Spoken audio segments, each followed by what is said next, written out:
Professor Scheffler taught for 3 decades at University of California, Berkeley, and currently he is Professor of Philosophy and University Professor at New York University. He is the author of many influential papers and books, including The Rejection of Consequentialism from 1982, Human Morality from 1992, Boundaries and Allegiances from 2001, Equality and Tradition from 2010, Death and the Afterlife from 2013, and Why Worry About Future Generations from 2018. The contributions of Samuel Scheffler to philosophy are vast and varied and cannot be easily summarized. Nevertheless, I would like to signal 2 or 3 of those contributions as an illustration of what can be said about Sam Scheffler's work. First, there is his critique of consequentialism. Samuel Scheffler has always understood the relevance of the consequentialist frame of mind, not just in moral philosophy, but also in the larger realm of public policy and economics. The way he engages with consequentialism shows both his critical stand towards the theory and the recognition of its philosophical and practical appeal. And this applies to his first book on the rejection of consequentialism, but also to his last book on future generations, where he offers an approach to the moral and non-moral relevance of future generations, which is distinct from the dominant utilitarian paradigm. Second, Sam Scheffler's contribution to egalitarianism and the idea of equality in particular is particularly relevant in a philosophical context in which the so-called lack egalitarianism became dominant. Scheffler has shown how the apparently simple distinction between inequalities that are under our control and inequalities that are not under our control is far from being simple, and this should lead to reconsider the views defended by lack egalitarians. Moreover, and still in the framework of his contribution to egalitarian theory, Scheffler's emphasis on relational equality is to be stressed not as an alternative view to distributive equality, but rather as a much needed reflection on the underlying conditions for our concern with issues of distribution in the first place. Third, and finally, Scheffler's reflection on the afterlife became a major point of reference for current debates in moral and political philosophy.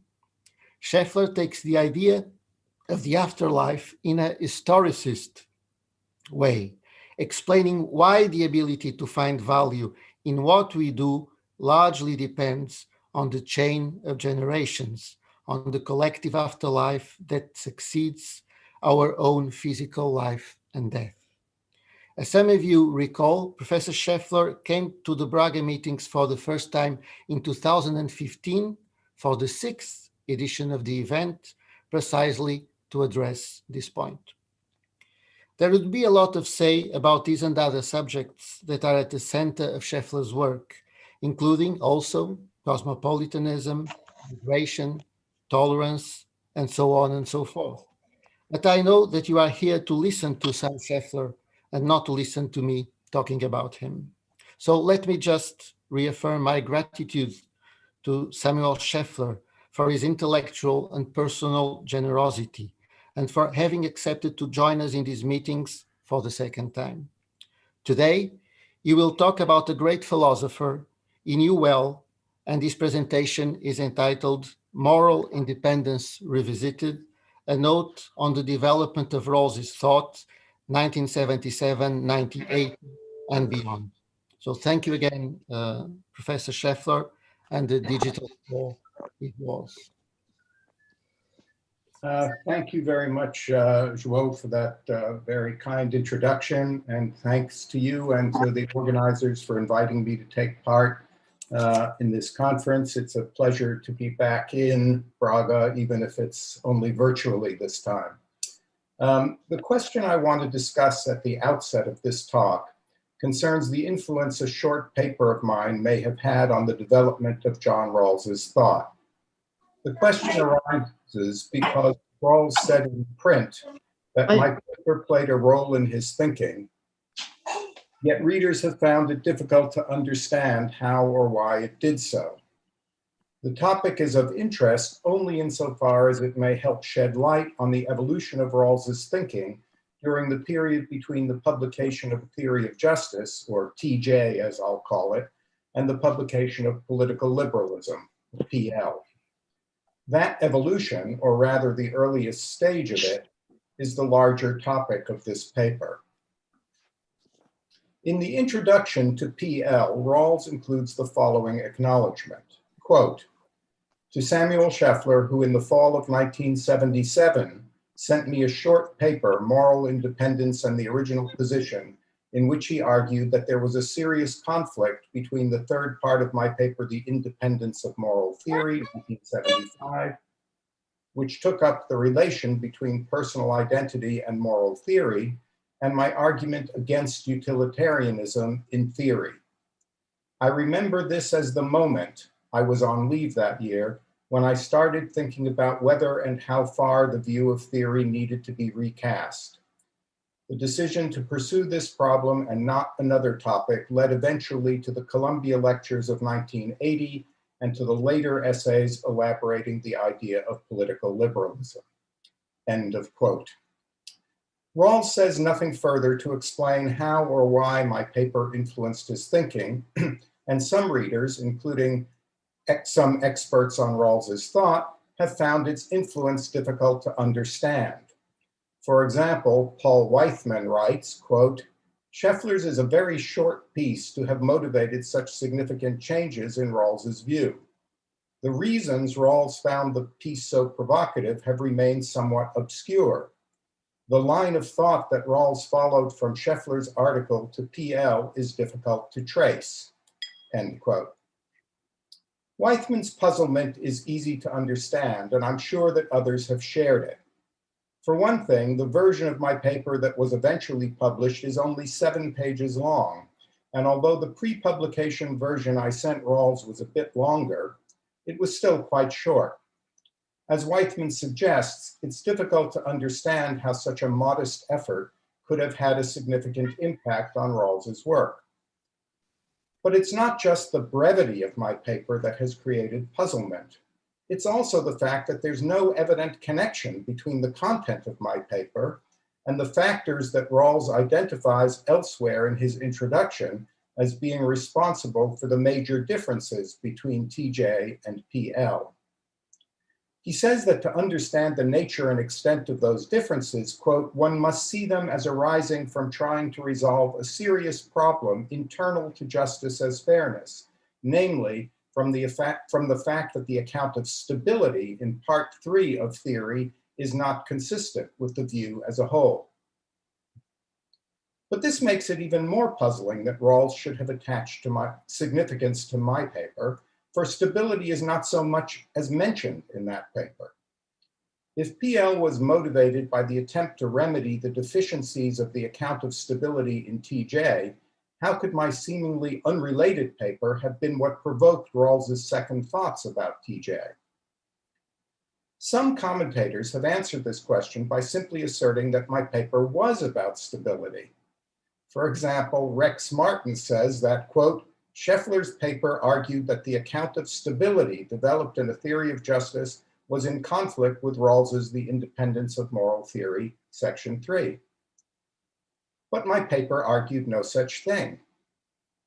Other commentators have suggested, in effect, not that my paper was about stability, but that Rawls thought it was.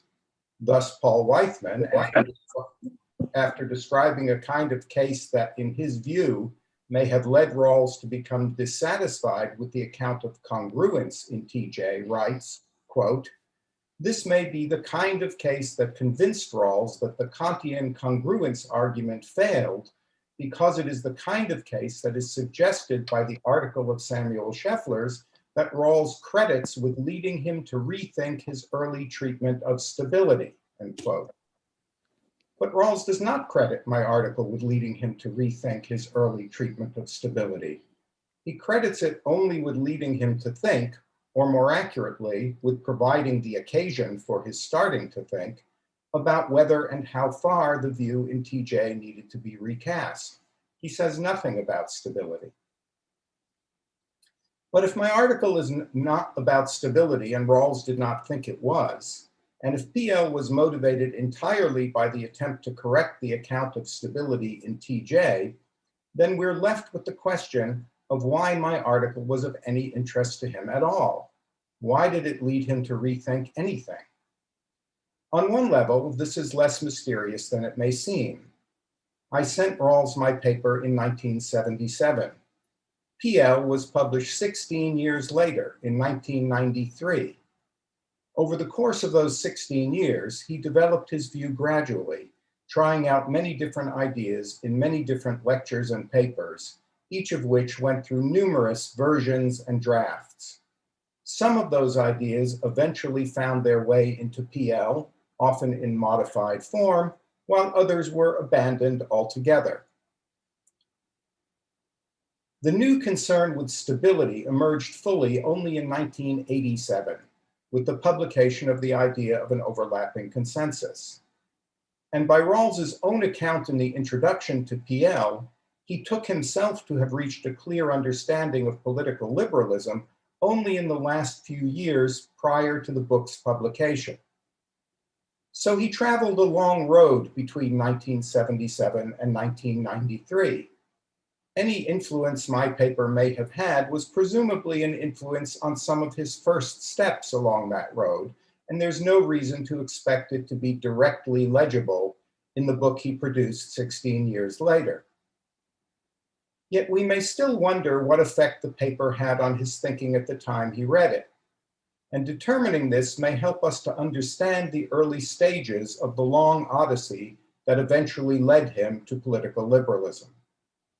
I don't propose to give an account of that odyssey as a whole, but what I can do is to provide some context for his remarks about my paper, and in the process to remind people of what was on his mind in the late 1970s. This may help to combat a tendency to anachronism, a tendency to read the doctrines of PL back into the writings from that earlier period. To begin, let me briefly summarize my own paper and the paper of Rawls's to which it was a response. Moral Independence and the Original Position was written in response to Rawls's paper, The Independence of Moral Theory, which was published in 1975 and had been his presidential address to the Eastern Division of the American Philosophical Association in December 1974.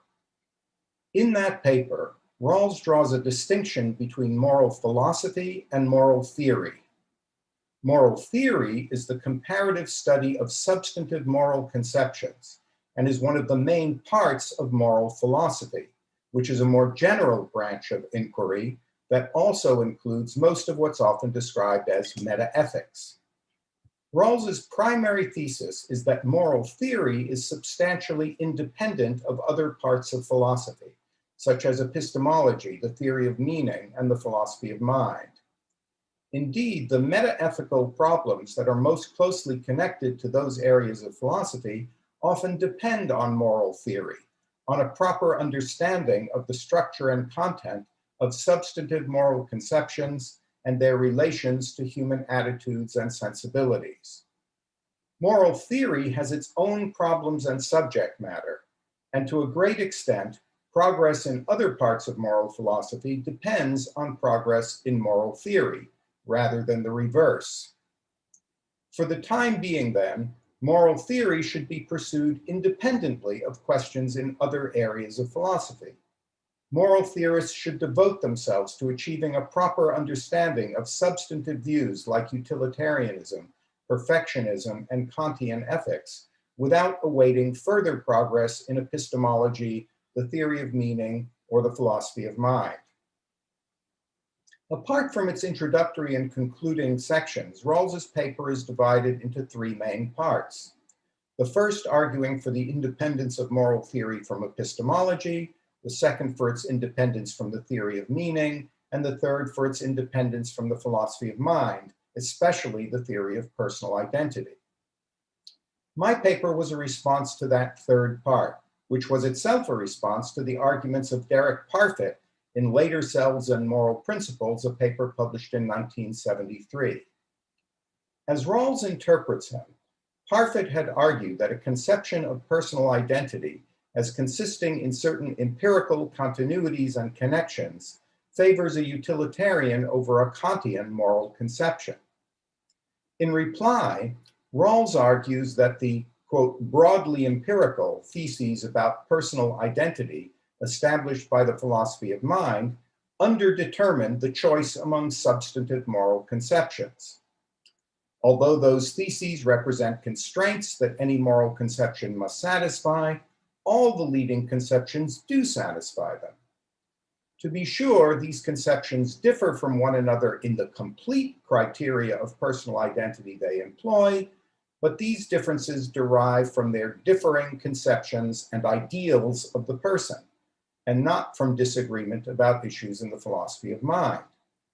The feasibility of these different criteria depends on whether they can be realized in practice. But that's a matter of psychological and social theory, he says, and is not addressed by the philosophy of mind. Admittedly, he continues, quote, the utilitarian conception has less need for a criterion of identity than a Kantian view. Or perhaps better, it can get by with a weaker criterion of identity. A Kantian view is more dependent on personal identities. It relies, so to speak, on a stronger criterion. That's largely because it must conceive of identities as stretching over much longer intervals. End quote. Nevertheless, he maintains, if, quote, a Kantian well-ordered society is possible and workable, then its members will satisfy the Kantian criterion of identity. They will lead lives such that the necessary identifications can be made. For there is no degree of connectedness that is natural or fixed. The actual continuities and sense of purpose in people's lives is always relative to the socially achieved moral conception, end quote. This means the essential question is whether, quote, the well-ordered society corresponding to a moral conception generates in its members the necessary continuities and sense of purpose to maintain itself, end quote. Rawls's position is that not only the Kantian view, but all the leading moral conceptions, with their different criteria of identity, are probably feasible by this standard, which confirms that the theory of personal identity does not provide grounds for choosing among different such conceptions. In my paper, I maintain that this line of argument about personal identity conflicts with Rawls's arguments against utilitarianism in TJ. Toward the beginning of that book, Rawls famously says that, quote, utilitarianism does not take seriously the distinction between persons. In consequence, he argues, if we assume that, quote, the plurality of distinct persons with separate systems of ends is an essential feature of human societies, we should not expect the principles of social choice to be utilitarian. That's because, quote, the correct regulative principle for anything depends on the nature of that thing, end quote. And utilitarianism does not respect the nature of persons as distinct beings with separate systems of ends. This informal preliminary argument against utilitarianism is borne out by his subsequent more elaborate argument that the parties in the original position would reject a utilitarian conception. For that argument turns on the point that the parties know that each of them has a rational plan of life, which is to say a separate system of ends, and a long-term interest in seeking to carry out that plan. They reject utilitarianism largely because they're convinced that it doesn't adequately protect those interests. But if what Rawls says in The Independence of Moral Theory is correct, there's a problem with this argument. The parties in the original position know the laws of human psychology, so they're aware that no degree of intrapersonal connectedness is natural or fixed, and that the degree of connectedness that obtains is always relative to the socially achieved moral conception. Yet they don't know the circumstances of the society they live in, apart from the fact that it's in the circumstances of justice. This means they don't know what the socially achieved moral conception in their own society is. They don't know whether they live in a Kantian society or what Rawls calls a utilitarian society, a society that has or has not generated the continuities and connections that a Kantian society requires. In consequence, they don't know whether they have the long-term interests in carrying out a rational plan of life on which the argument against utilitarianism depends. If their society is a Kantian society, then they do. But if it's a utilitarian society, then they don't. More generally, if the correct regulative principle for anything depends on the nature of that thing, and if human nature is compatible with a person's being either a Kantian person or a utilitarian person, and if, furthermore, which of these one is depends on the socially realized moral conception in one's society, then it's no argument against choosing utilitarian principles to regulate the institutions of one's society that those principles don't protect the interests one would have in a Kantian society. My paper concludes with a brief sketch of a couple of ways Rawls might try to resolve the conflict to which I called attention. The first option would be to try to show that, contrary to what Parfit had argued, there are theory-independent facts about personal identity and the empirical connections within lives that support Rawls's principles over utilitarianism. This would be to abandon the claim that moral theory is independent of the philosophy of mind. The second option would be to reaffirm that claim, to concede accordingly that his arguments against utilitarianism in TJ cannot appeal to a theory-independent conception of the person, but to argue instead that the original position models an ideal of the person which has great intuitive appeal and coheres with many of our deepest convictions, and that what the arguments in TJ do is to demonstrate why a commitment to that ideal is incompatible with utilitarianism. When I sent Rawls my paper, he replied in a typewritten letter of December 9th, 1977, sent from the Institute of Advanced Study, where he was spending the term on leave. His letter reads in part, quote, "I want to thank you for sending me the copy of your paper. There is no doubt that you have pointed out a real difficulty. The arguments in my book against utilitarianism and the reply to Parfit in Independence are inconsistent, or appear so. I'm particularly grateful to you for pointing this out, for as strange as it may appear to you, I was not aware of the inconsistency. Apparently, I was so anxious to find some way in which moral theory is independent from the philosophy of mind that I overlooked its implications altogether. That paper of mine I never liked at all. Now that you've shown me the inconsistency, it at least has the merit of forcing some sort of reconciliation. Something has to go. I'm not now sure which. Many, many thanks. I'll have to think about it." End of quote. The letter also contained a handwritten postscript, evidently written the next morning, which reads, quote, "I've thought about this some overnight, and several possibilities along the lines you suggest seem to be worth pursuing. But my thoughts are too vague at the moment. I've come to realize recently the importance of the conception of the person for how the original position is described, and made some changes in the German edition to this effect. Your paper greatly shows the necessity for working all this out, if possible." End quote. Apart from Rawls's intellectual generosity, two things about this letter stand out, because they provide an indication of what was on his mind in late 1977. The first is his emphasis on how eager he was to establish the independence of moral theory from the philosophy of mind. The second is his reference to his recent realization of the importance of the conception of the person. Let me comment on each of these in turn. First, it's clear that Rawls was alarmed by the prospect, which presented itself vividly to him as a result of Parfit's striking and influential paper, of becoming mired in debates about personal identity. He was convinced that his project did not depend on claims about personal identity, and he was looking for principled ways to explain and defend that independence.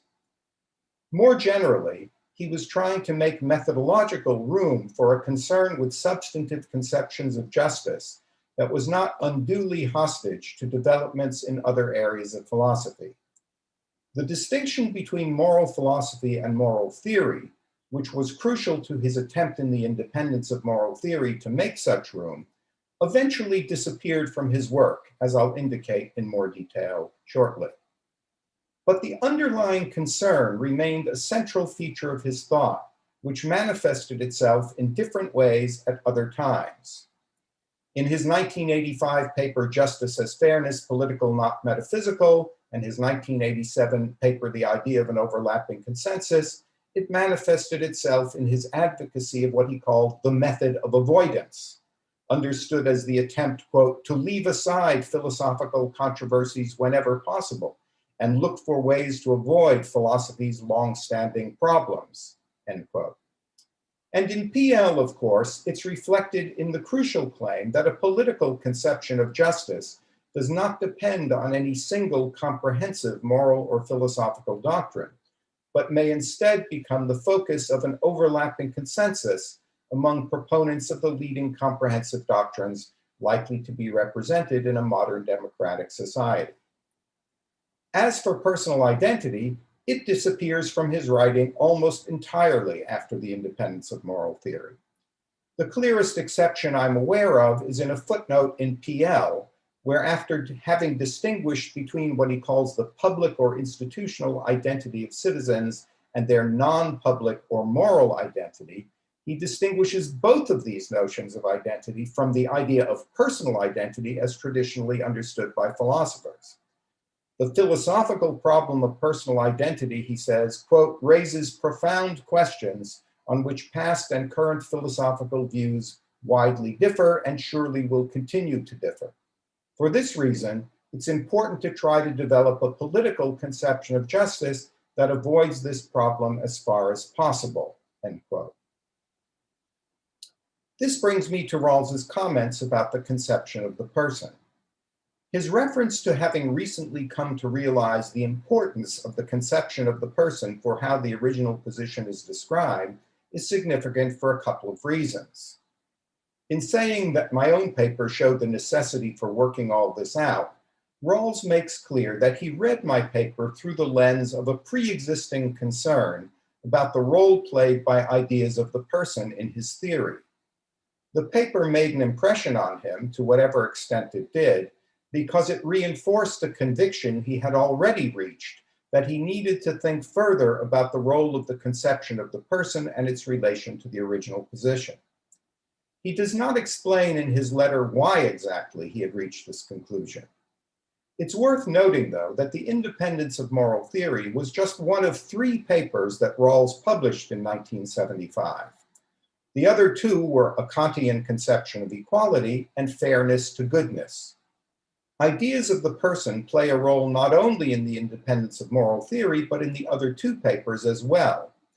So it's clear that Rawls had been thinking seriously about the conception of the person and its role in his theory during the years immediately prior to 1977. 2 further points deserve mention. First, the 2 things that Rawls emphasizes in his letter, namely his desire to secure the independence of moral theory from the philosophy of mind, and his growing sense of the importance of the conception of the person in his theory, are in some tension with one another. For the more one emphasizes the role of a particular conception of the person in his theory, the more it may seem that the theory must depend on wider philosophical considerations about the nature of persons and personhood. One way of reading the argument in the third part of the independence of moral theory is as an attempt to dissolve the tension. If, as I argued, and he evidently agreed, that attempt was unsuccessful, then he needed to find some other way of dissolving it. Second, the fact that Rawls had concluded by 1977 that he needed to rethink the role of the conception of the person provides support for his insistence in later years that, contrary to what many people believed then and what some believe even now, the changes in his view that are reflected in his later essays and in PL itself, especially with regard to the conception of the person, were not made in response to communitarian criticism of TJ. One common assumption, for example, is that his eventual interpretation of the conception of the person as a political conception was a change made in response to Michael Sandel's criticism in Liberalism and the Limits of Justice. Sandel had argued that the original position modeled a metaphysical conception of the self as unencumbered and shorn of any defining commitments and ties. In the introduction to PL, however, Rawls writes, quote, "The changes in the later essays are sometimes said to be replies to criticisms raised by communitarians and others. I don't believe there's a basis for saying this," end quote. Although he certainly wished to emphasize, in response to what he regarded as Sandel's misreading of his view, the contrast between his political conception of the person and a metaphysical conception like the one Sandel attributed to him, his 1977 letter makes clear that his desire to rethink the role of the conception of the person in his theory significantly predated the publication of Sandel's book in 1982 and had nothing to do with the kinds of issues Sandel raised. If there's anyone whose views worried him back in 1977, it was Parfit and not Sandel. Indeed, I don't believe he ever felt worried by Sandel's metaphysical interpretation of the original position. He simply thought it was mistaken and that the mistake needed to be corrected. The idea of a political conception of the person, meanwhile, was, as we'll see, his eventual solution to a concern dating back to the 1970s about how best to characterize the role of the conception of the person in his theory generally and in relation to the original position in particular. If we take Rawls at his word and assume that it was in late 1977 that he first began thinking about whether and how far the view defended in TJ needed to be recast, then we may look at the work he did in the immediately succeeding years for insight into his earlier thoughts about how to recast it. During that period, Rawls gave a series of prominent lectures at various universities, including the Kant lectures at Stanford in the spring of 1978, the Howison lecture at Berkeley in the spring of 1979, the Dewey lectures at Columbia in the spring of 1980, and the Tanner lecture at Michigan in the spring of 1981. Both the Dewey lectures and the Tanner lecture were published in revised form not long after their delivery. The Kant and Howison lectures were never published as such, although a great deal of material from those lectures was incorporated in one way or another into subsequent publications.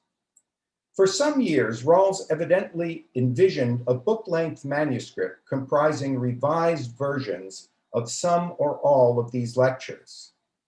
By the summer of 1979, for example, he was circulating a manuscript comprising 5 lectures, of which the first was described as a revised version of the Howison lecture, and the second, third, and fourth were described as later versions of the Kant lectures.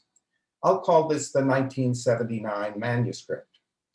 His original Michigan Tanner lecture on the basic liberties and their priority was described as lecture 6 of this manuscript in a draft that he circulated around the time of its delivery. When he eventually published PL, he preserved the division of the book into lectures rather than chapters, but the content was quite different. He says in the introduction that the first 3 lectures were heavily revised versions of the Dewey lectures as they had appeared in the Journal of Philosophy, and that he had originally planned to publish them together with 3 additional lectures: the Basic Structure as Subject, first published in 1977, the Basic Liberties and Their Priority, and Social Unity and Primary Goods, which was published in 1982. However, he adds, He eventually decided that the resulting manuscript was insufficiently unified, and he subsequently wrote and incorporated into PL 4 additional papers or lectures written between 1985 and 1989, although the previously published versions of the basic structure as subject and the basic liberties and their priority were also included as lectures 7 and 8. The upshot is that although the idea of a book comprising a reworked series of lectures is finally realized in PL, none of the lectures that are included there, except the basic structure as subject, had even been written at the time he seems first to have conceived of a book with that structure. The Kant and Howison lectures, which had featured prominently in the 1979 manuscript, are not included as self-standing lectures, although Rawls had earlier stated that material from the Howison lecture had been incorporated into lectures 1 and 3 of the Dewey lectures, which were then in turn revised extensively before inclusion in PL. Similarly, material from the portions of the 1979 manuscript that descend from the Kant lectures can be found, often much revised, throughout PL as well as in other publications. Because the Kant lectures, the Howison lecture, and the 1979 manuscript were never themselves published, but were instead succeeded or superseded by other published writings, they may afford some insight that those other writings do not into the earliest phase of Rawls's thinking about how to recast TJ. I'll focus special attention on the original Howison lecture because of its direct bearing on the issues I'm discussing here. This lecture was delivered in Berkeley on April 30th, 1979, and it was entitled Constructivist Moral Conceptions. It's one of the first places where Rawls argues explicitly and at length that his theory should be thought of as a form of constructivism. He frames the discussion in the lecture with reference to a modified version of the distinction between moral philosophy and moral theory that had loomed large in the independence of moral theory. In Constructivist Moral Conceptions, he says again that moral theory is the comparative study of substantive moral conceptions, such as utilitarianism, perfectionism, and intuitionism, but he adds that a moral conception has three parts: a scheme of principles and precepts that defines its content, an interpretation of the social role of morality, and, of crucial importance, he says, a conception of the person. Moral philosophy, meanwhile, has, quote, its focus on the problem of justification, end quote. Although it comprehends moral theory, it, quote, has as its leading question the following: which moral conception, if any, is true, or else the most reasonable, if indeed either truth or reasonableness applies to these conceptions, which is itself a question, end quote. This, he contends, makes moral theory a preliminary but necessary investigation for moral philosophy. Against this background, Rawls describes his own moral conception, justice as fairness, as a constructivist conception. And he says that what's distinctive about such a view is the way its conception of the person relates to the other two elements of the view, to its content and its interpretation of the social role of morality. A constructivist conception regards persons as constructing moral principles, and in the process of construction, their conception of themselves plays an important role. Similarly, the conception of the person shapes the constructivist interpretation of morality's social role. The rest of the lecture is devoted to motivating, explaining in greater detail, and fleshing out the characterization of justice as fairness as a constructivist view. There's a great deal that's of interest in this lecture. Looking backward, we may note some continuities with and departures from the independence of moral theory and other earlier writings. Looking forward, we may note the introduction of new ideas that anticipate future work, although most of these ideas undergo substantial revision in subsequent writings. There are also some false starts, ideas that feature here and in the writings of the next few years, but are retracted or renounced by the time of PL, if not sooner. Consider first the backward-looking view. Although Rawls continues to say in this lecture that moral theory involves the study of substantive moral conceptions, as he had in The Independence of Moral Theory, there's no longer any attempt to establish that it's independent of other areas of philosophy. And having set aside that argument for independence, Rawls makes no mention at all of personal identity. He evidently felt no temptation to argue that facts about identity actually support justice as fairness, as suggested by my first option.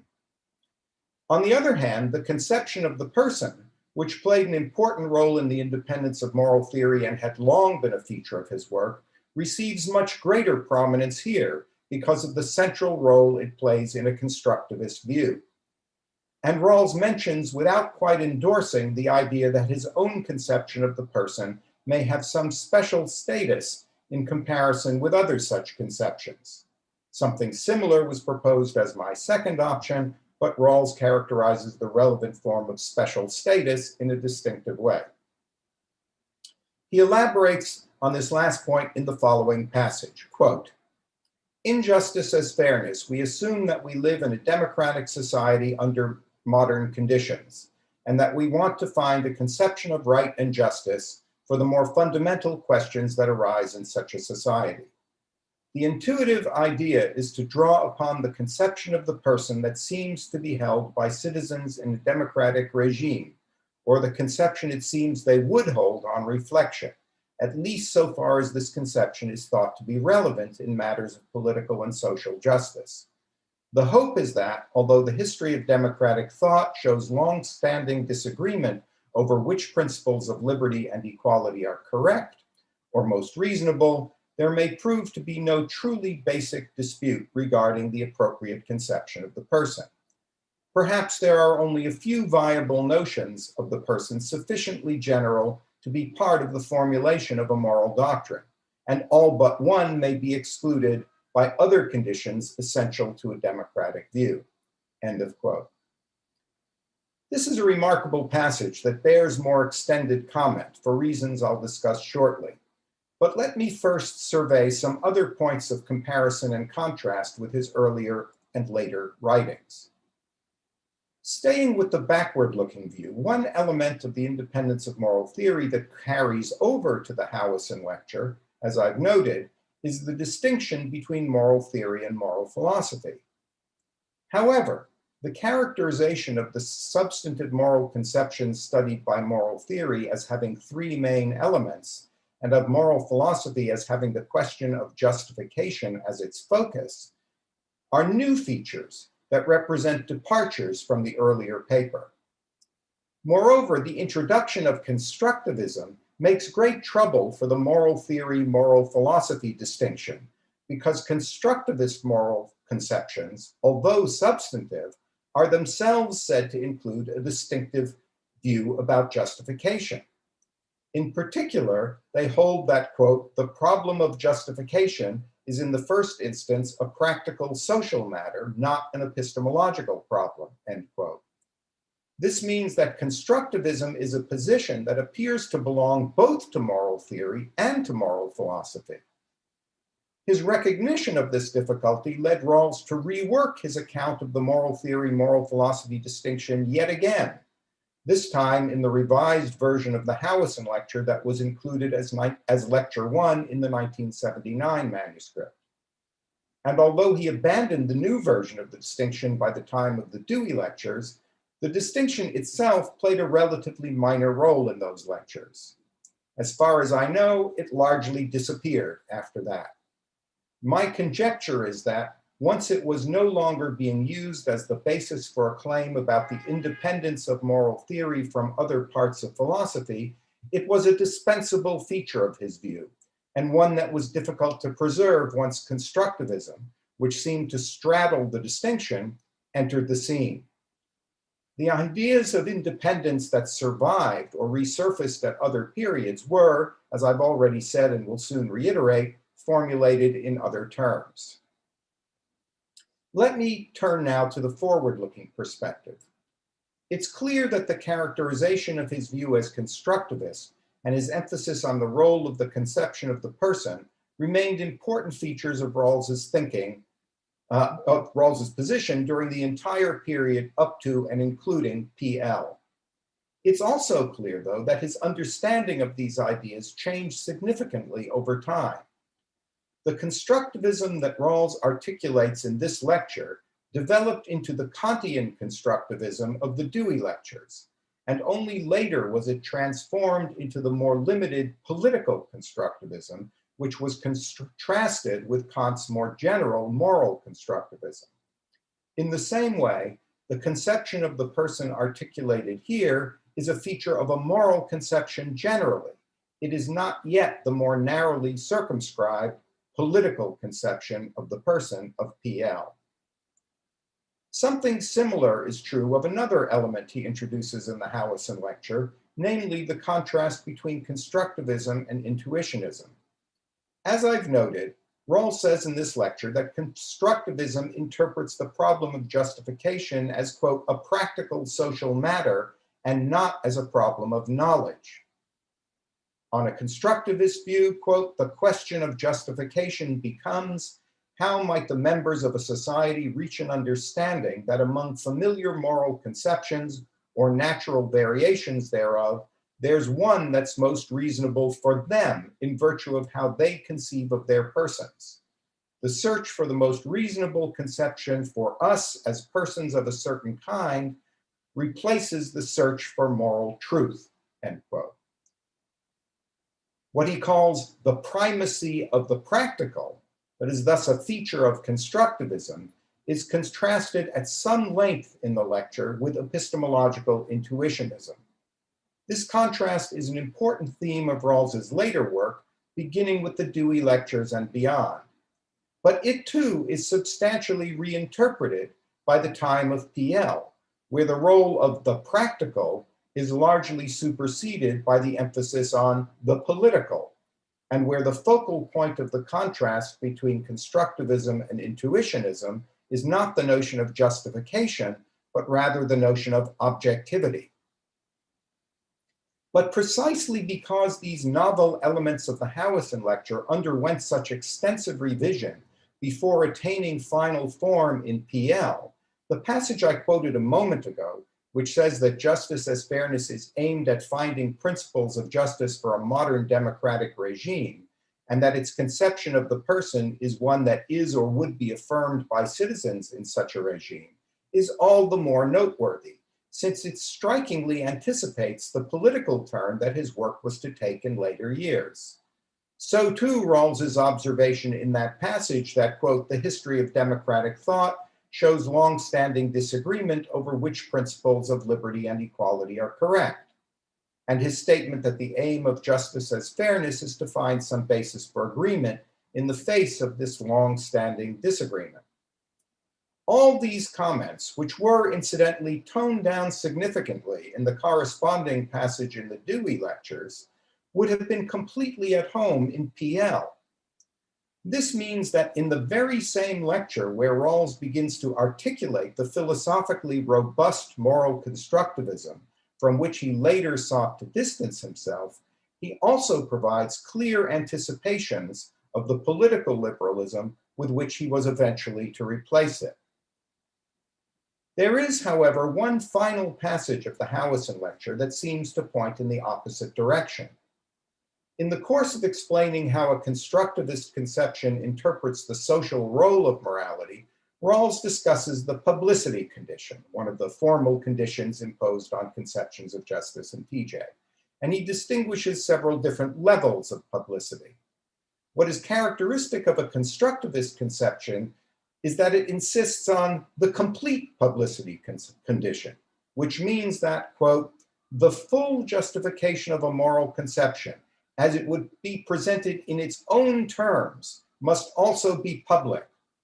One way to apply this complete condition is to work out the consequences of a moral conception on the supposition that it is the public moral conception of a society, the public moral constitution of a society in which its full philosophical justification is public knowledge and accepted by everyone.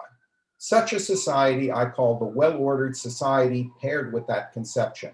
The parallel in Kant is the realm of ends, end of quote. This passage takes on special significance in light of Rawls's subsequent work. When in the introduction to PL, Rawls says that TJ's account of stability was flawed, he also says that the ultimate source of the problem lay in TJ's unrealistic account of the well-ordered society paired with a conception of justice. In such a society, of course, all citizens are assumed to accept the conception's principles of justice. And furthermore, Rawls says in his introduction, it's clear that they do so on the basis of what in PL he calls a comprehensive philosophical doctrine. This is the assumption that he now describes as unrealistic and repudiates. Summarizing the problematic TJ account, he writes, an essential feature of a well-ordered society associated with justice as fairness is that all citizens endorse this conception on the basis of what I now call a comprehensive philosophical doctrine. They accept as rooted in this doctrine its two principles of justice. Similarly, in the well-ordered society associated with utilitarianism, citizens generally endorse that view as a comprehensive philosophical doctrine, and they accept the principle of utility on that basis. Although the distinction between a political conception of justice and a comprehensive philosophical doctrine is not discussed in theory, once the question is raised, it is clear, I think, that the text regards justice as fairness and utilitarianism as comprehensive or partly comprehensive doctrines. End of quote from PL. Despite what Rawls says here, there may be room to wonder whether it really is clear in TJ that citizens' acceptance of the two principles of justice is based on their shared affirmation of a comprehensive philosophical doctrine. By contrast, the passage from the Howison lecture leaves little room for doubt on that score. It asserts that in a well-ordered society, the full philosophical justification of the moral conception, that is, of the principles of justice, must be, quote, public knowledge and accepted by everyone. If, as seems plausible, Rawls is thinking of the full philosophical justification of a conception of justice as depending on what he later called a comprehensive doctrine, then this is an instance in which his first steps toward revising the view in TJ actually lead him further away from his eventual destination. In his characterization of the complete publicity condition, he emphasizes the very feature that he later identified as the ultimate source of the flaw that led him eventually to the views expressed in PL. Stepping back from these specific points of comparison and contrast, let me make a more general observation about the relation between the Howison lecture, the work that preceded it, and the work that came later. Earlier, I noted the existence of a tension dating back to the 1970s between Rawls's desire to secure the independence of moral theory from wider philosophical issues and controversies, and his strong sense of the importance of the conception of the person in his theory. The independence of moral theory did not succeed in resolving that tension, but the constructivism introduced in the Howison lecture and developed more fully in the Dewey lectures may appear to do better. On the constructivist view, moral principles are constructed on the basis of a conception of the person for specific practical purposes and are not construed as representing or providing knowledge of an independent realm of facts. This may seem to insulate them from wider philosophical debates in epistemology, the philosophy of language, and the philosophy of mind, such as debates about truth, objectivity, knowledge, and justification. The difficulty, though, is that the robust moral constructivism that Rawls developed during this phase of his thought is itself a philosophical position that takes a stand on issues of moral truth, objectivity, knowledge, and justification. So the tension remains. It's only with the political turn in Rawls's thought, as most fully developed in political liberalism, that the tension is finally resolved, at least to his own satisfaction. The views expressed in that book, especially the distinction between the political and the philosophical, and the replacement of Kantian moral constructivism with a narrower political constructivism, at last give Rawls what he wants. His conception of the person is presented now as a political conception, which specifies how persons are to be conceptualized for legal, political, and institutional purposes, and is said to be implicit in the public political culture of a democratic society. So understood, it retains a clear and central role in his theory and in the construction of the principles that define his substantive conception of justice. Yet at the same time, that substantive conception, recast now as a political conception designed for a modern democratic society, is insulated from a wide range of traditional philosophical debates and controversies, including debates about personal identity and the metaphysics of the person. And this despite its reliance on the political conception of the person. That's because, whereas the political conceptions of justice and the person have an important but carefully circumscribed social role and appeal to ideas implicit in the public political culture of a democratic society, the philosophical debates and controversies belong to the various comprehensive philosophical doctrines that are bound to flourish in a free society. Their resolution, accordingly, is something that a liberal theory of justice cannot be expected and should not attempt to provide. Moreover, he insists, the distinction between a political conception of justice on the one hand and the various comprehensive philosophical doctrines on the other is not itself a philosophical distinction.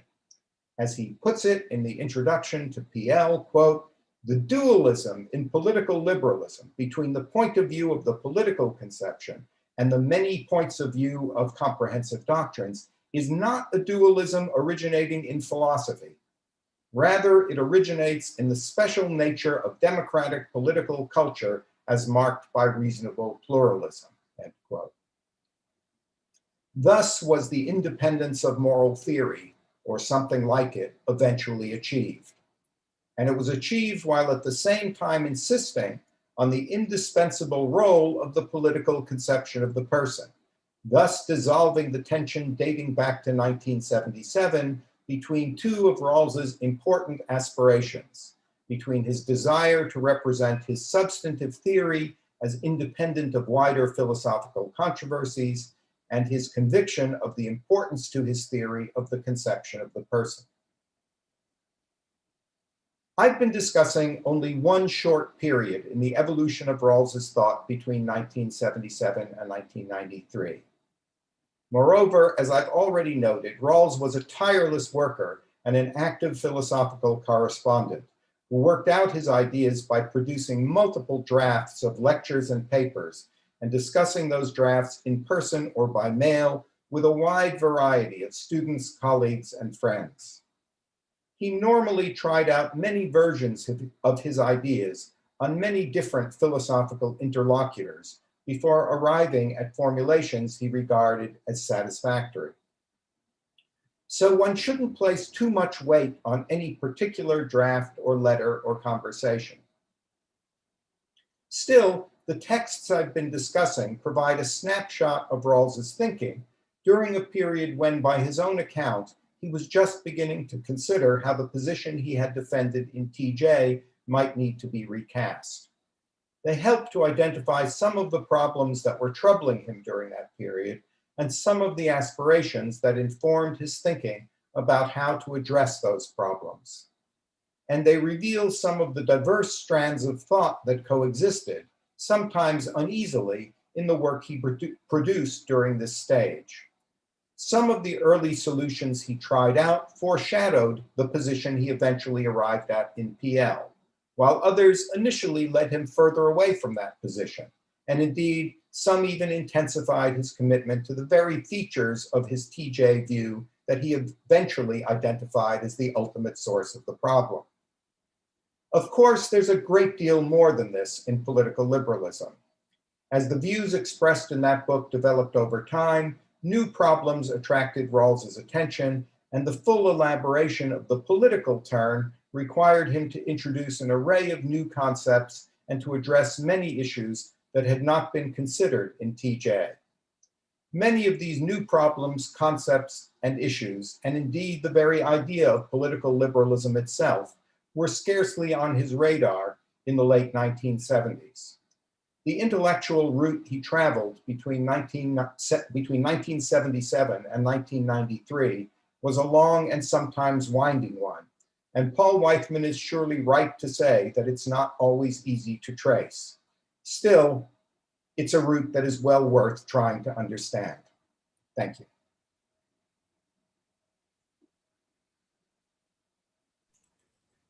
Thank you very much, Samuel Scheffler, for this wonderful account. It actually changes the usual understanding of the evolution of Rawls's thought. Most of us tend to believe that indeed political liberalism is a response to communitarian views, in spite of what Rawls himself writes in that book.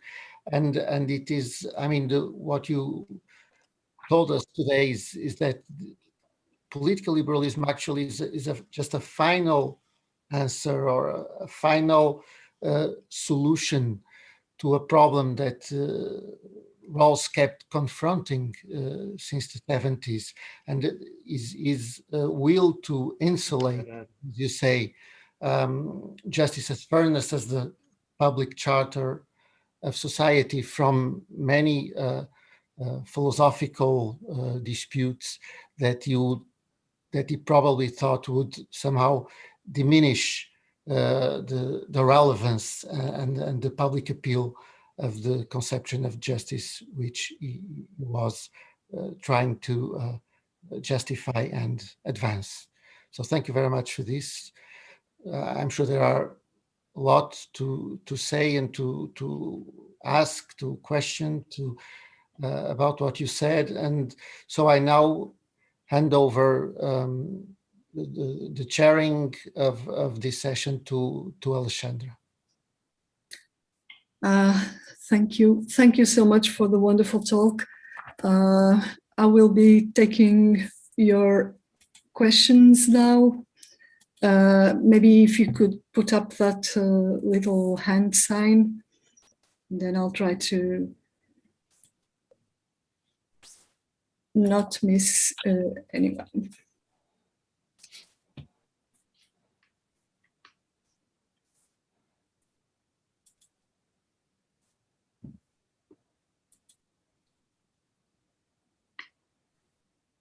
We may be witnessing, here, Misha Glazer has a question. Go ahead. I should just mention that there were a number of hand signs up earlier, but they seem to have disappeared. So I don't know if you want to tell people they should, if they raised their hands before, they should do it again. Okay. Yes, please do it again. Hi. Thanks so much, Sam. This was very interesting. I have two just short questions. The first is, I wanted to, maybe this is just a matter of emphasis, but you were stressing how, in some sense, in the lecture, you're mostly focusing on Rawls's, at least in one respect, moving further away initially from the position he arrives at. And I think it was because he was focusing on the full philosophical justification. The constructivism requires full philosophical justification, and you identified this with what he later then comes to call, justification by way of a comprehensive doctrine.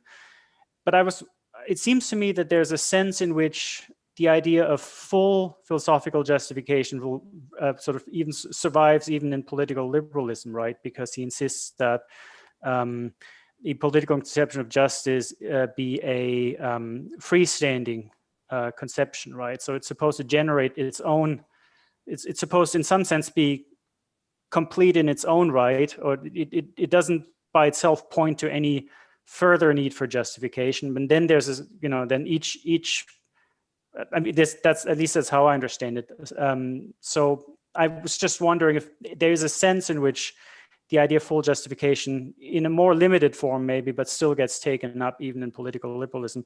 And the other thought that occurred to me was some of what you quoted from the third part of the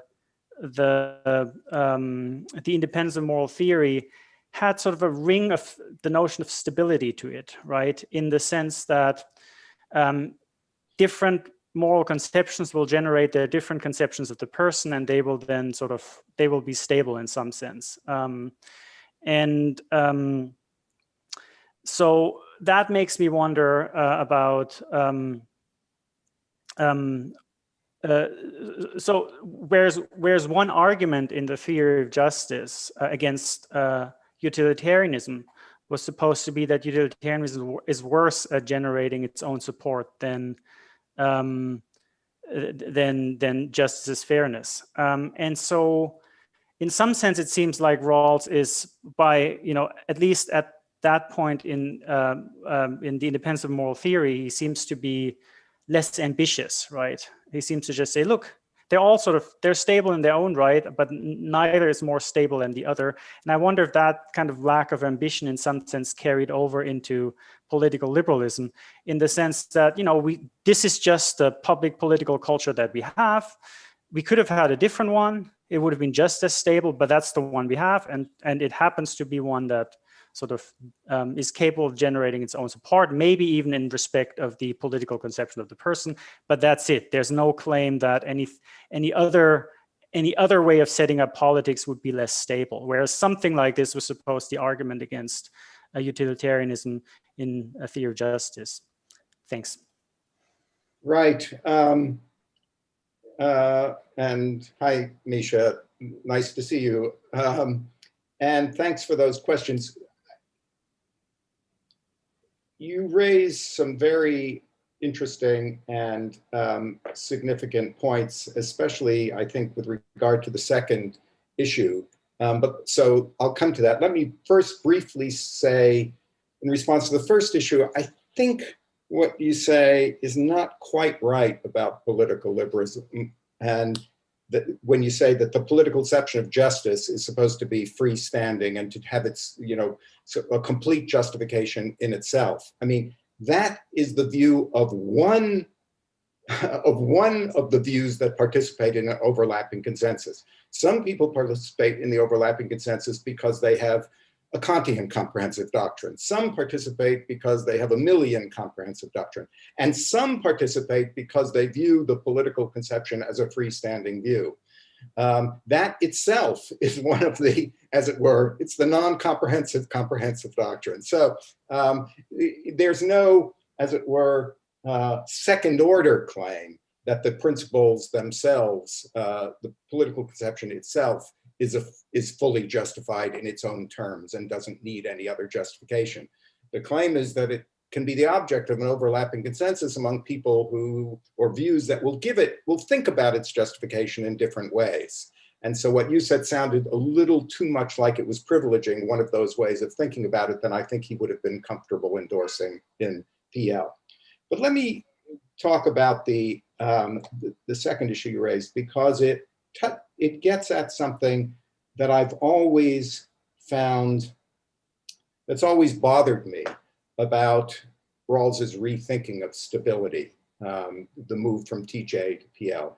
And in a way, you're right that this feature is foreshadowed by something he says in part 3 of the Independence Moral Theory, where he suddenly seems to lower the standard. It's just like whether it's feasible. Is it feasible that you could have a utilitarian society or a Kantian society? Sure. So he concedes feasibility and suggests that that's all that it is. But there's an aspect of the stability argument in part 3 of the Theory of Justice that I think is quite powerful, actually. That's the argument that even if we imagine a well-ordered utilitarian society, it wouldn't be successful in sustaining its own support over time, or it would generate less robust support than, and that in that respect, it would lack stability, okay? Now, when he goes on to repudiate in PL the stability argument from TJ, that argument seems to get thrown out along with the rest of it. But I don't think he should have thrown it out. That is to say, I think it remains a perfectly good argument against the stability of utilitarianism. It's not maybe decisive in its own right, but see, the problematic part of the argument, if I understand correctly, was the assumption that the two principles of justice were stable because in a society where everyone accepted not only those principles, but the comprehensive doctrine, the Kantian doctrine, they would generate their own support. I understand why he doesn't want that anymore, that positive argument. But the negative argument that utilitarianism, even if you granted that everyone had a utilitarian comprehensive doctrine, it still wouldn't be stable. I mean, that's a case where the reliance on a comprehensive doctrine is actually a strength rather than a weakness. It means he's granting to utilitarianism the strongest possible assumption. Let's suppose that there were a thoroughly utilitarian society. You know, everybody was, you know, it was a society of Peter Singers or, you know, whatever. Still, over time, the society wouldn't be stable. Now, you might just think that he's wrong about that, but it's not methodologically a problematic argument, even if you take on board everything he goes on to say in political liberalism. So I've always regarded it as somewhat unfortunate that that argument kind of gets shoved aside in political liberalism. Indeed, I don't think he really can shove it aside because I think it's partly internal to the argument of a theory of justice in ways that would be very difficult to, you know, cut out. But never mind. I agree that I agree with that point. I think it's interesting and important point. I don't know how closely related it is to the stuff about personal identity in that earlier paper. I think there, honestly, he was trying to find a defensive maneuver to ward off Parfit, and it led him into this more sort of, you know, kind of ecumenical thing about personal identity that I think wasn't his best move. But thank you.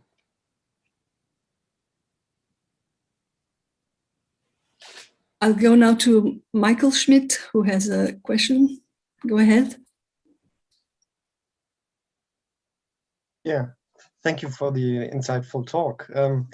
I was just, somehow it's a following up question. I was just wondering if you would agree that one could tell the story of Rawls' development that you just described to us, also in terms of reflective equilibrium, because also with respect to reflective equilibrium, one might wonder, well, concerning the ideal of a wide reflective equilibrium that Rawls expresses in The Independence of Moral Theory explicitly, there's some kind of tension between ignoring or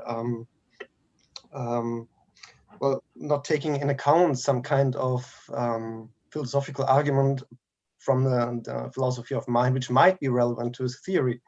And also with respect to reflective equilibrium, the solution is that it is to be construed as a political, not only as wide reflective equilibrium, but also as a politically construed reflective equilibrium.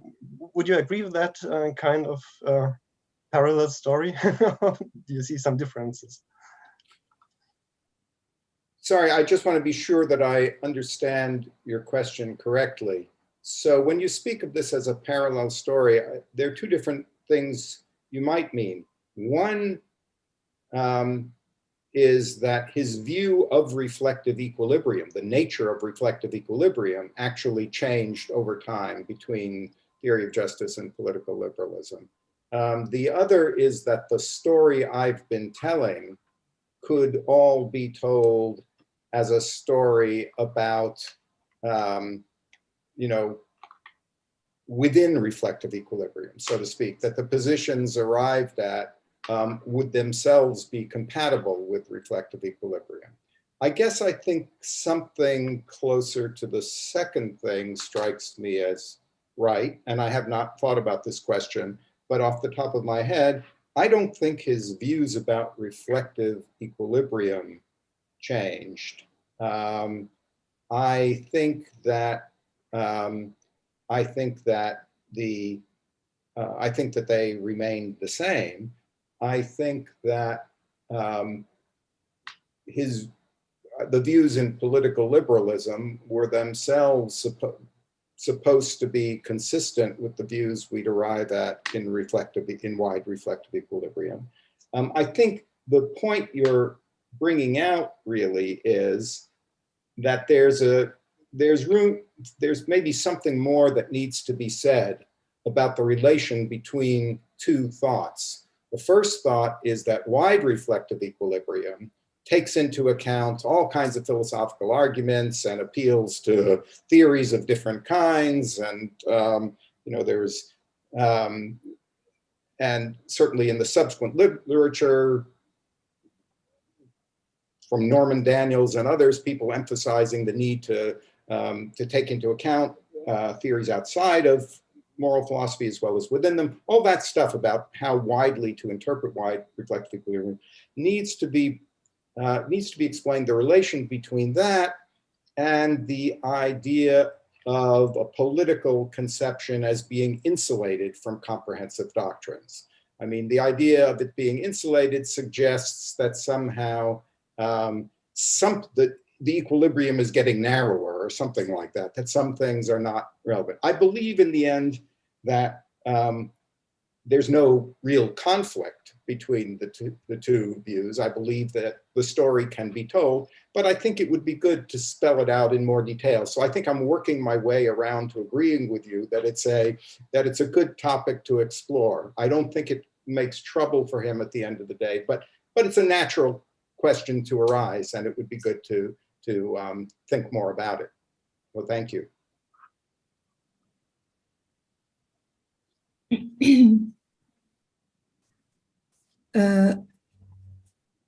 Misha wants to ask something else. Go ahead. Yeah, I'm happy to take a back seat if other people, but if if no one wants to speak, I'm happy to ask another question, which is sort of only tangentially related to what you were talking about, Sam. But you did mention the basic structure as subject as another piece that he was working on at the time. And I happened to look at this for my own purposes recently, because because I noticed for the first time that in some sense it doesn't fit the first chapters of political liberalism very well. And I think in part that's no surprise once you realize that he didn't really change anything about that lecture after 1978. But the question I was going to ask is if you see any connections between what you were telling us about today on the one hand and the work he was doing sort of at the same time on the, in the basic structure subject, where I don't think, because I don't see any obvious connection, because it doesn't seem to me, for instance, that the conception of the person was very prominent in that work, or the concept of stability doesn't play any role. So I was just, were these just two separate things he was doing, or, yeah, I'd just like to know more, because you're probably much better informed about this than I am. It's a good question. As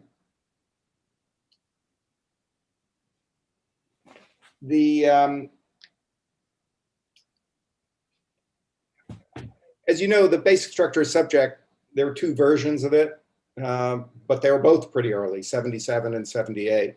And you're talking about the 78 version. I haven't reread that paper in a little while. So I don't have a well-formulated answer to give you, except to say this. I agree. Well,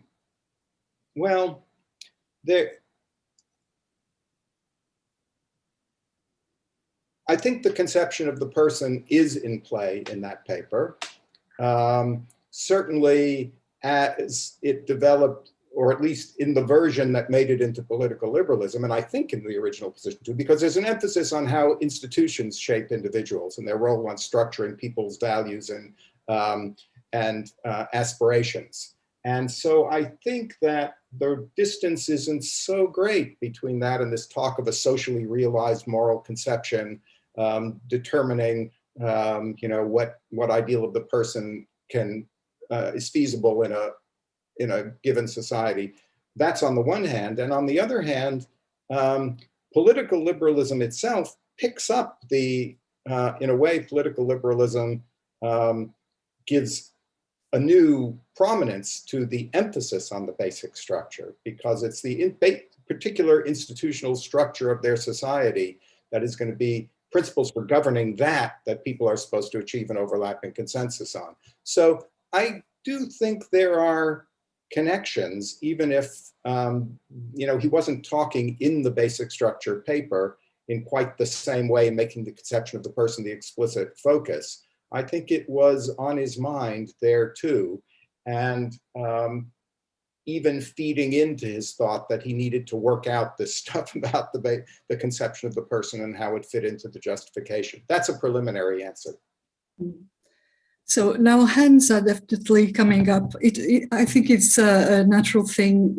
After a lecture stops, we are still munching on it and still thinking about it. So questions arise even from other people's questions, I suppose. So Professor Freeman had his hand up, and I'll give him the floor.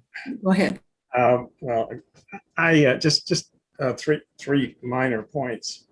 So you say early on that Rawls doesn't mention stability in the independence of moral theory, but then it looks like he at least alludes to it. I mean, this is this is a version of the paper you sent me 2 years ago. So on page 7, you quote Rawls saying that if a Kantian well-ordered society is possible and workable, then that's a quote. Then you say its members will satisfy the Kantian criterion of personal identity, and they'll quote from Rawls, lead lives such that the necessary identifications can be made.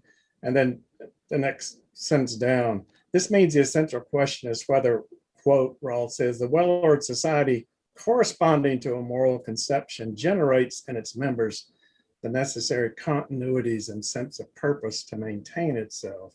I mean, that seems like an allusion to the stability argument, because that's what that seems to be exactly what he's talking about there. So it's not that he just ignored stability, he just didn't use the term, I think. Can I respond to that before you raise your other question? Yeah, sure. So don't forget. First of all, I don't think I said that Rawls doesn't mention stability in his paper. I think I said I didn't mention stability in my paper discussing Rawls. If I said that Rawls didn't discuss stability, I'll have to double check that. But in any case, this gets back to the point Misha raised. Yeah. But, yeah, it's in the same ballpark, this worry about stability. But notice the difference here between this kind of concern and the concern in theory of justice or later about stability. Part of what's going on in the later work is to argue that utilitarianism is not stable, okay? And that certainly it's not stable as compared with justice as fairness, which is more stable. Here, though, he's playing defense. He's saying that, well, if a Kantian society is feasible, then that's all that's necessary to establish. So he's saying, he's not saying anything here critical of utilitarianism. He's assuming utilitarianism is stable here, or first of all, I think it's feasibility here rather than stability that's at issue, as I said to Misha. He's trying to argue that despite what Parfit says about personal identity, a Kantian view can still be feasible if a Kantian society is feasible, right? And that's a more defensive maneuver. It's trying to say that I grant you utilitarianism may be feasible, but so is a Kantian conception. That's much weaker than the idea that Kantian society is actually more stable than utilitarianism. So it's a related issue, but I don't think it's exactly the same. And his ambitions here in this independence of moral theory are much weaker than his ambitions, his larger ambitions for the stability argument in other work. In the earlier work, yeah. And in the later work too. I mean, yeah.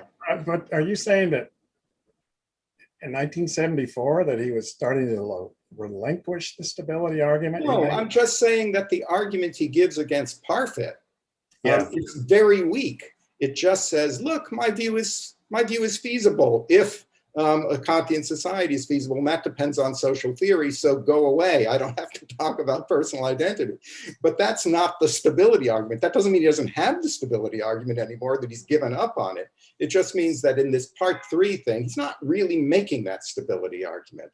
And though he's saying something much weaker, and I worry that by saying, well, this looks like stability, it makes it seem as if this is somehow either the same argument, which it isn't, or he's retracting it, which he also isn't. I think he's just saying something different.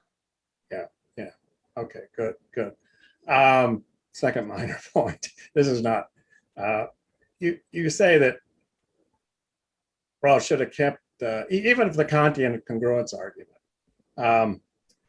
he realizes that doesn't work, because in a well-ordered society, not everyone's going to be a Kantian, basically, kind of obvious. I don't know why you didn't think of that in 1971. I don't know. There were a lot more Kantians around then. There were 12, and now there are only 6. So. But of course, he has to give up the argument against utilitarianism that you say is still good, that it's unstable, because he goes on and argues in political liberalism that even utilitarians can accept justice as fairness. As a political conception of justice, because then he goes over in the restatement that they can even accept the difference principle, so he can't pull that trick anymore, make this not a trick. He can't make that argument anymore.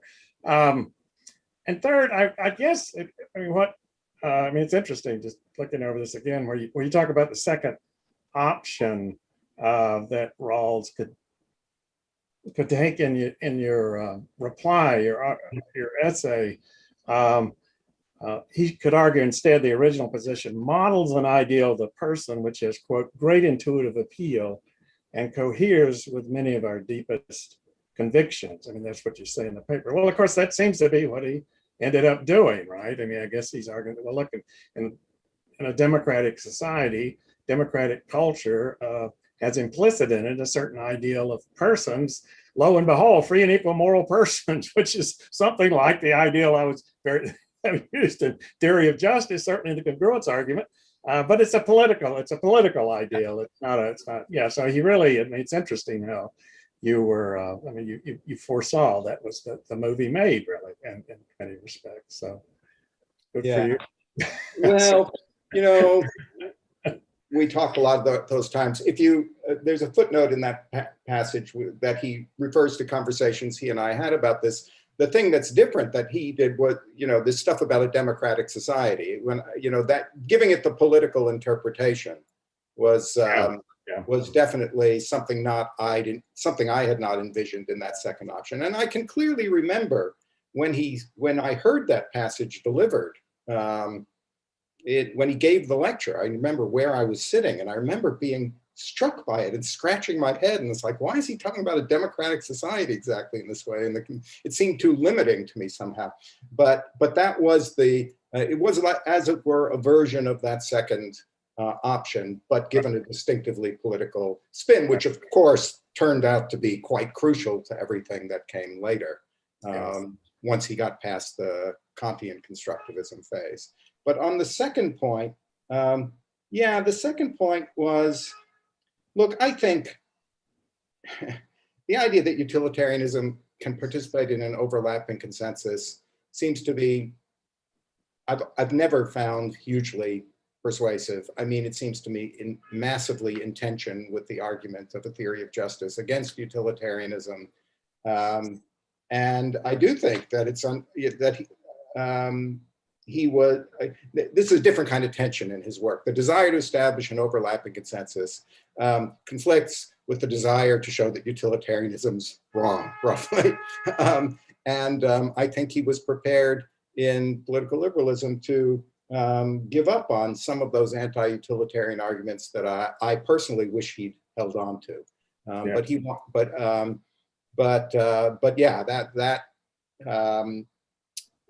You're right that he says all these things about utilitarianism participating in the overlapping consensus, and That's what he said. Yeah, well, he mentions Mill specifically, so Yeah. Mill's on liberty. Mill thinks you can do it. And, Rawls argues, well, maybe you can't really do it, but nonetheless, utilitarians might delude themselves into thinking you can accept the liberal conception. I think that's probably his. Yeah, but he doesn't. I'll give him Mill. I mean, you can get that close maybe, but he also mentions classical utilitarianism of Bentham and Smith and so on, and I think that's just. Yeah. I mean, he's given some of the best arguments in the theory of justice for why that view isn't going to, be acceptable. And furthermore, now it's not the place to go into it, but yeah, I think he first starts out with Mill, and that's maybe okay. But I think when he starts talking about Benthamite utilitarianism, it's not going to work. Good point. Right. Thank you. There's Daniele who wants to ask something. Please go ahead. Oh, your time. Thank you, Professor Scheffler. I have a question. It's kind of a general issue that you touched upon at the end of your lecture about something you say about the idea that tension remains in PL that can be, just it traces back to the original tension between dependent moral theory and the conception of the person. One point you say that, even the idea that we can, so it's really clarificatory question I'm asking, say that there's a philosophical position to be defended by the idea of robustness of the political conception of the person, right? And that's an issue that we deal with in political liberalism. So in a way, you say the problem is reinstated in a way. And one way to solve it is by insulating, by various means, the conception of the person as a political conception. At the end of the lecture, you say, well, there might be actually kind of tension that remains that PL tried to resolve. Of course, so my question is really about what you think that kind of tension was resolved in PL or not. I know that this lies a little bit often say the content of your lecture, but it seems to be interesting in a way to see whether the original attempt to resolve this tension finds a, say, reasonable answer in political liberalism.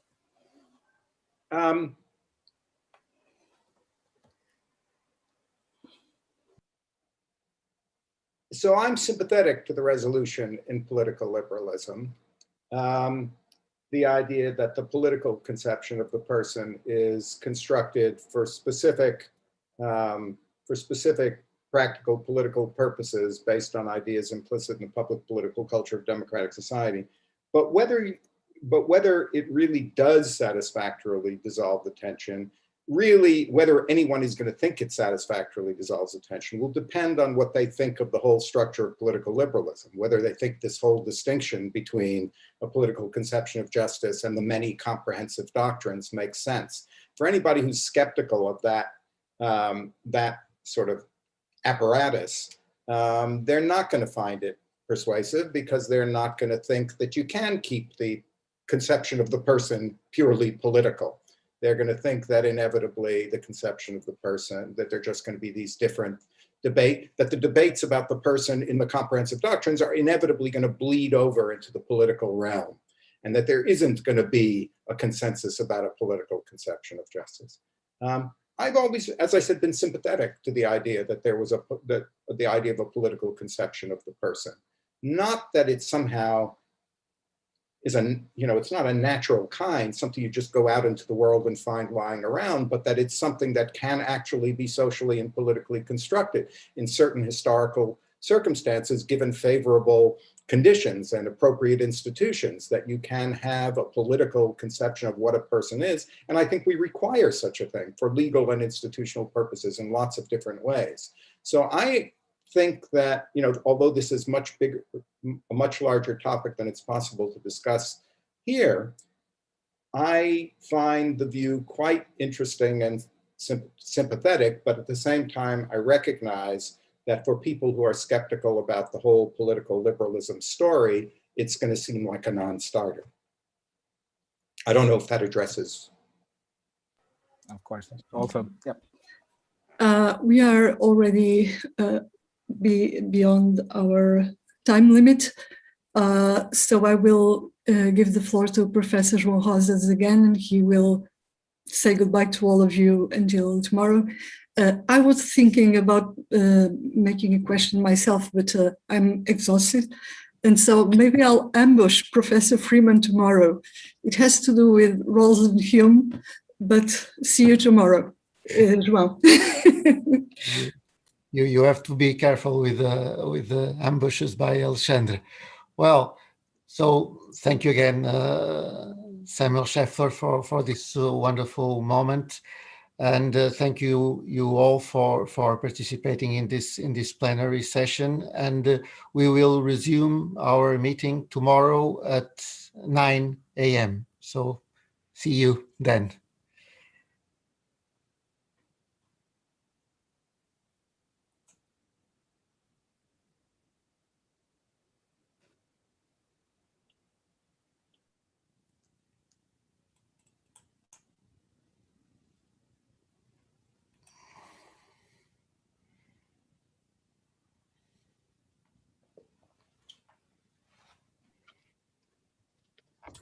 António, que tal? Sobreviveste? Sobrevivi.